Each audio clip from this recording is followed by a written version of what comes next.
नमस्कार, मैं रोहित कुमार बिंद्रा आप सभी का बहुत बहुत स्वागत करते हैं हमारे और आपके YouTube channel wifi Bindra study में। मैं जनरल साइंस के कुछ महत्वपूर्ण प्रश्नों के बारे में बताने वाला हूँ।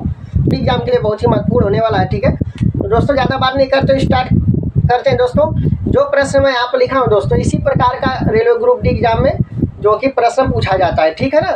तो फिजिक्स के कुछ न्यूमेरिकल मैं बताने वाला हूँ यहाँ पर। ठीक है, फिजिक्स के कुछ न्यूमेरिकल यहाँ बताने वाला हूँ और सेम इसी टाइप का प्रश्न रेलवे ग्रुप डी एग्जाम में पूछा जाता है। आप ध्यान से देखिए। ठीक है ना। तो सबसे पहले सवाल को पढ़ते हैं। क्या कर रहा है, किसी वस्तु पर 7 न्यूटन। तो जो न्यूटन होता है, न्यूटन किस राशि का मात्रक होता है? बल का मात्रक होता है। तो इस मात्रक को आपको देख कर पता देना है कि किस राशि का मान दिया। तो न्यूटन किसका मात्रक होता है? बल का। तो यानी बल को एफ से दर्शाते हो, एफ को वैल्यू दे रखा है।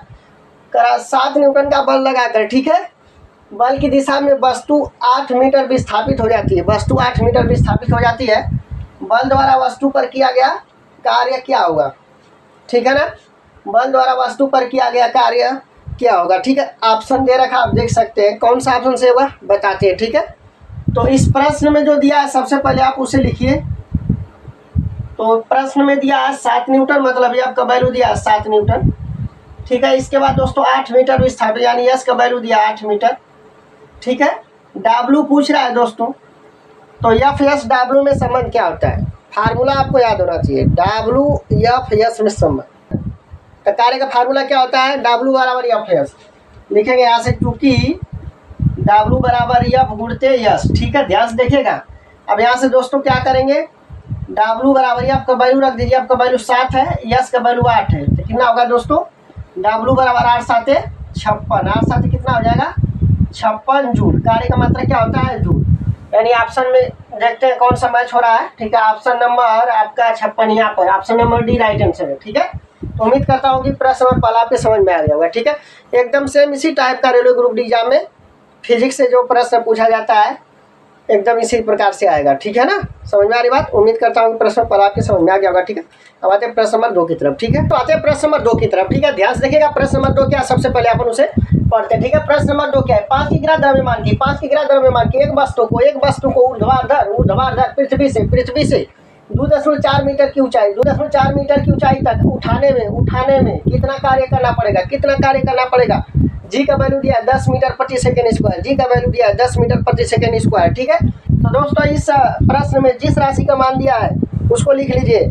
किस राशि का मान दिया, कैसे पहचानेंगे? बताते हैं। यहाँ पर आप मात्रक देखिए, यहाँ पर मात्रक की ग्रह द्रव्यमान का मात्रक होता है, जिसको यम से दर्शाते हैं। यम का वैल्यू दिया है।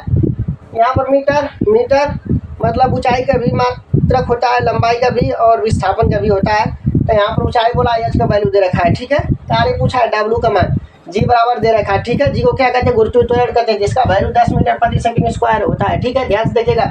सबसे पहले जो प्रश्न में दिया है उसे लिख लीजिए। ठीक है, तो यहाँ पर यम का वैल्यू दिया है 5 केजी दिया है दोस्तों, और एच का वैल्यू का दिया है 2.4 मीटर दिया है। ठीक है, और हमसे क्या पूछा है?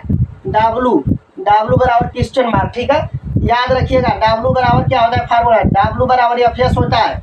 एफ एस, चूँकि डब्ल्यू और एफ एस होता है, लेकिन एफ हमें नहीं पता है। एफ हमें याद करना होगा। ठीक है, तो एफ याद करने के लिए चूँकि फार्मूला होता है एफ का, ठीक है, फार्मूला क्या होता है? एफ बराबर एम जी क्या होता है? तो बल होता है, वस्तु पर जो कार्यरत बल होता है या बराबर एम जी, ये फार्मूला होता है। यहाँ से आप एफ का वैल्यू निकाल के यहाँ पर रख कार्य पता चल जाएगा, क्योंकि कार्य हमसे पूछा है। तो यहाँ से देखिए दोस्तों, एफ बराबर एम का वैल्यू 5 रखेंगे और जी का वैल्यू यह सवाल में दिया 10। कितना आ जाएगा दोस्तों? एफ बराबर आ जाएगा 50 न्यूटन आ गया। ठीक है, कितना आ गया? 50 न्यूटन आ गया। ठीक है, अब हमसे क्या पूछा है? कितना कार्य करना पड़ेगा, मतलब डब्ल्यू का वैल्यू पूछा है। डब्ल्यू और एफ एस होता है, यहाँ पर वैल्यू पुटअप करिए। एफ का वैल्यू 50 हो जाएगा। यस का वैल्यू कितना है दोस्तों? 2.4 मीटर है, तो यह मतलब ऊंचाई भी है और विस्थापन भी इतना हो जाएगा। ठीक है, यस का वैल्यू भी होगा, तो 2.4 हो जाएगा। मल्टीप्लाई करें 10 से 0 कैंसिल हो जाएगा, 5 बचेगा, तो 5 चौका 20 को 0 हो जाएगा। 5 गुना के 10 2 12, कितना आ जाएगा दोस्तों? 120 जूल। कितना आ जाएगा आंसर? 120 जूल। ठीक है, राइट आंसर क्या बनेगा? 120 जूल। ठीक है, उम्मीद करता हूँ कि प्रश्न नंबर दूसरा आपके समझ में आ गया होगा। ठीक है, अब आते हैं दोस्तों प्रश्न नंबर 3 की तरफ। ठीक है दोस्तों, आते हैं प्रश्न नंबर 3 की तरफ। ठीक है, ध्यान से देखिएगा। प्रश्न नंबर 3 क्या है, सबसे पहले अपन उसे पढ़ते हैं। ठीक है, प्रश्न नंबर 3 क्या है दोस्तों? ध्यान से देखिएगा। एक पिंड पर 4 न्यूटन का बल, एक पिंड पर 4 न्यूटन का बल, एक पिंड पर 4 न्यूटन का बल। न्यूटन किस राशि का मात्रक? बल का मात्रक, बल का मात्रक, बल का मात्रक, बल का मात्रक, यानी आपका वैल्यू दिया 4 न्यूटन। 4 न्यूटन का बल लगाने से वह 60 अंश का कोण बनाते हुए, 60 अंश का कोण मतलब कोण यहाँ पर दिया है, थीटा का वैल्यू 60 अंश, 4 मीटर विस्थापित हो जाता है। बल द्वारा किए गए कार्य की गणना कीजिए। यहाँ पर 4 ऑप्शन दे रखा है, ठीक है। इस प्रश्न में जिस राशि का मान दिया सबसे पहले आप उसे रखिए, सबसे पहले उसे आप लिखिए। ध्यान से देखिएगा, यहाँ पर न्यूटन दिया है, आपका वैल्यू दे रखा है, ठीक है। इस सर्किट का सलूशन क्या होगा बताते हैं, ठीक है। तो सबसे पहले लिख लीजिए आप बराबर 4 न्यूटन दिया है, ठीक है। और 4 मीटर विस्थापित यानी यस का वैल्यू दिया है 4 मीटर, ठीक है। और थीटा का वैल्यू क्या दिया है दोस्तों 60 अंश, ठीक है। और डब्लू कार्य पूछ रहा है, ठीक है। डब्लू कार्य पूछ रहा है कितना होगा, ठीक है। ध्यान से देखिएगा, जब थीटा भी दिया हो, जब थीटा भी दिया हो तो कार्य का व्यापक सूत्र लगाएंगे। कार्य का व्यापक सूत्र क्या, मैं आपके सामने लिखता हूँ, आपके सामने लिखता हूँ, ठीक है। कार्य का व्यापक सूत्र ये होता है दोस्तों, याद रखिएगा, चूंकि कार्य डब्लू बराबर F S cos theta, F S cos theta, ठीक है। आप दोस्तों ध्यान से देखिएगा, डब्लू बराबर क्या है, एफ का वैल्यू क्या है, एफ का वैल्यू 4 लिखेंगे, यस का वैल्यू कितना रखेंगे 4, और कॉस थीटा का वैल्यू 60 अंश। आई होप की बात आपके समझ में आ गया होगा। थीटा अंश यहाँ रखा, 60 अंश रखा, भाई कास 60 अंश का वैल्यू 1/2, कास 60 अंश का वैल्यू 1/2 होता है। रट्टा लगाना है आपको, रट्टा लगाना है। 4 चौका कितना होगा 16, 4 चौका 16, उड़ते कास 60 अंश का मान 1/2, 2 1 कम 2 8 16, मतलब 8 जूल। क्या आएगा आंसर, 8 जूल आएगा, ठीक है। इस तरह से देखते हैं, इस तरह से देखते हैं दोस्तों ऑप्शन में कौन सा मैच कर रहा है, ठीक है। यानी ऑप्शन नंबर मैच कर रहा है 8 8 8 8, यहाँ पर 8 है, यहाँ पर 8 है, ठीक है। Option number D right answer है, ठीक है। तो उम्मीद तो किया प्रश्न आपके जरूर समझ में आ गया होगा, ठीक है। अब आते हैं दोस्तों प्रश्न नंबर 4 की तरफ, ठीक है। तो दोस्तों आते हैं प्रश्न नंबर 4 की तरफ, ठीक है। ध्यान से देखिएगा प्रश्न नंबर 4 क्या है, सबसे पहले अपन उसे पढ़ते हैं दोस्तों, ठीक है।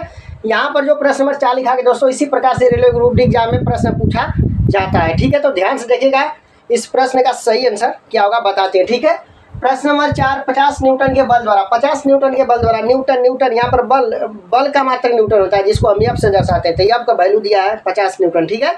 आगे बढ़ते हैं, किसी पिंड को 5 मीटर विस्थापित करने में, 5 मीटर विस्थापित करने में दोस्तों मतलब यस का वैल्यू दिया है, यस का वैल्यू दिया है 125 जूल कार्य करना पड़ता है। बल तथा विस्थापन के बीच का कोण ज्ञात कीजिए, मतलब दोस्तों थीटा का वैल्यू पूछा है। थीटा का वैल्यू यहाँ पर दे रखा है ऑप्शन 90 अंश, 0 अंश, 60 अंश और 30 अंश, ठीक है। ऑप्शन सही होगा, हम आपको बताते हैं, ठीक है। 50 न्यूटन के बल द्वारा किसी पिंड को 5 मीटर विस्थापित करने में 125 जूल कार्य करना पड़ता है। बल तथा विस्थापन के बीच का कोण ज्ञात कीजिए। यहाँ जूल दिया है, जूल मतलब डब्लू का मात्रक होता है जूल, डब्लू का मात्रक क्या होता है जूल, मतलब यह डब्लू का 125 मान दे रखा है, मतलब डब्लू का मान क्या दिया 125, डब्लू का मान क्या दिया 125 दिया, ठीक है। तो सबसे पहले देखिए ध्यान से, चौथे का राइट आंसर क्या होगा बताते हैं आपको, ठीक है। तो यहाँ पर दिया है एफ का वैल्यू कितना 50 न्यूटन लिख लीजिए आप, ठीक है, 50 न्यूटन। अब आगे बढ़ते हैं दोस्तों, आगे करा है यस का वैल्यू, यस बराबर का दिया है, यस बराबर 5 मीटर दिया है, ठीक है। और जूल दिया है यहाँ पर, यानी डब्लू का मान दिया 125 जूल दिया है, ठीक है। और दोस्तों हमसे क्या पूछा है, थीटा बराबर क्वेश्चन मार्क, मतलब कोण पूछा है। क्या पूछा है दोस्तों, कोण, ठीक है। कोण थीटा का वैल्यू पूछ रहा है, ठीक है ना। अब दोस्तों ध्यान से देखिएगा, जब थीटा का मान पूछेगा और उसमें बल यस और डब्लू का मान दिया होगा तो कार्य का व्यापक सूत्र लगाएंगे। कार्य का व्यापक सूत्र रट्टा लगा लीजिए, रट्टा लगा लीजिए। फार्मूला क्या होता है दोस्तों, फार्मूला होता है W bar F S cos theta, F S cos theta, समझिएगा ध्यान से, F S cos theta. F का वैल्यू कितना रखेंगे 50, यहाँ पर रख दीजिए 50 गुणित यस का वैल्यू क्या 5, और कॉस थीटा निकालना है। डब्लू का वैल्यू कितना है दोस्तों 125, यहाँ 125 रखिए, ठीक है। उम्मीद करता हूँ कि आपके बात समझ में आ गई होगी, ठीक है। अब दोस्तों ध्यान से देखिएगा, 125 बराबर 5 में 5 गुणा करें 50 25 250, कितना आ जाएगा 250 कॉस थीटा, ठीक है। अभी 250 का गुणा इधर भाग हो जाएगा, 250 गुणा इधर क्या होगा भाग होगा, ठीक है। आंसर लिखेंगे कॉस थीटा बराबर, ध्यान से देखिएगा दोस्तों, कॉस थीटा बराबर इधर गुणा इधर भाग होगा 125 बटा में क्या होगा 250, ठीक है। अब इसको 5 से विभाजित करिए, 5 से विभाजित करेंगे तो कितना आएगा, तो विभाजित जब करेंगे 5 से ना करेंगे 25 से करिए, 25 5 125 होता है, ठीक है। 25 5 125 बटा में, और यहाँ पर 25 से कटाएंगे 10 हो जाएगा, समझ में आ रही बात ना, 10 बार में कटेगा 25, ठीक है। 10 है तो दोस्तों अब इसको सरल करेंगे, 5 से 5 गुणा के 10, तो कॉस थीटा बराबर क्या आ जाएगा 1/2, और 1/2 किसका मान होता है कॉस में, तो दोस्तों कास 60 अंश का मान, यानी इसे आप लिखेंगे कॉस थीटा इक्वल कॉस 60 अंश, ठीक है। कास से कास कैंसिल, थीटा बराबर क्या आ जाएगा दोस्तों 60 अंश आ जाएगा, ठीक है। थीटा का वैल्यू क्या मिल गया 60। इस तरह से कौन सा ऑप्शन सही होगा दोस्तों बताते हैं। ऑप्शन नंबर कौन सा? Option number C right answer होगा। ठीक है, तो उम्मीद करता हूँ प्रश्न नंबर 4 आपके समझ में आ गया होगा। ठीक है दोस्तों, आते हैं प्रश्न नंबर 5 की तरफ। ठीक है, हाँ तो दोस्तों आते हैं प्रश्न नंबर 5 की तरफ। ठीक है, ध्यान से देखिएगा प्रश्न नंबर 5 क्या है, सबसे पहले अपन उसे पढ़ते हैं। ठीक है, ध्यान से देखिएगा प्रश्न नंबर 5 क्या है दोस्तों। एक वस्तु पर 40 न्यूटन का बल, एक वस्तु पर 40 न्यूटन का बल, यहाँ पर न्यूटन दे रखा है दोस्तों, न्यूटन दे रखा है, यानी किस राशि का मान है? बल का मात्रक होता है, बल का मात्रक न्यूटन होता है। एफ का वैल्यू दिया 40। ठीक है, आगे बढ़ते हैं दोस्तों। क्या करा है प्रश्न? बल लगाने पर वस्तु 4 मीटर विस्थापित हो जाती है। 4 मीटर विस्थापित होना मतलब एस का वैल्यू दिया है, तो बल द्वारा वस्तु पर किए गए कार्य की गणना कीजिए।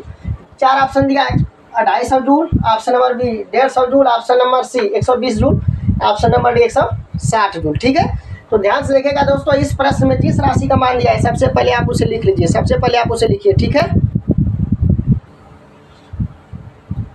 तो 5वें का सोल्यूशन क्या होगा बताते हैं आपको। ठीक है, यहाँ पर देखिए दोस्तों दे रखा है न्यूटन, यहाँ पर न्यूटन दिया है, मतलब एफ का मान दिया है कितना? 40 न्यूटन। एफ का मान कितना दिया है? 40 न्यूटन। ठीक है, अब दोस्तों क्या करना बताते हैं आपको, अब क्या करना बताते हैं। ठीक है, यस का वैल्यू क्या दिया है?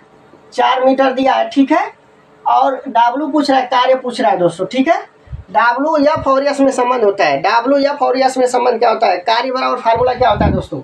यहाँ पर फार्मूला हम आपको बताए थे, डब्ल्यू बराबर, इस प्रकार का एक प्रश्न अभी मैंने बताया था, प्रश्न पहला या दूसरा शायद मैंने बताया था इसी प्रकार का। ठीक है, फिर भी आप इसे देख लीजिए, डब्ल्यू बराबर एफ गुणते का यस। ठीक है, अभी डब्ल्यू बराबर क्या लिख सकते हैं? डब्ल्यू बराबर एफ का वैल्यू 40 रखिए, एस का वैल्यू 4 रखिए, गुणा कर दिए दोस्तों, 4 चौका 16, 160 joule, 160 joule, 160 joule. Right answer कौन सा होगा? 160 जूल, 160 जूल। कौन सा ऑप्शन मैच करा है? कौन सा ऑप्शन मैच करा है? ऑप्शन नंबर डी मैच करा है। उम्मीद करता हूँ प्रश्न नंबर 5 आपके समझ में आ गया होगा। ठीक है, यदि यह वीडियो आपको अच्छा लगा होगा तो लाइक शेयर एंड सब्सक्राइब जरूर करिएगा। फिर मिलते हैं अगले वीडियो में। जय हिंद, जय भारत।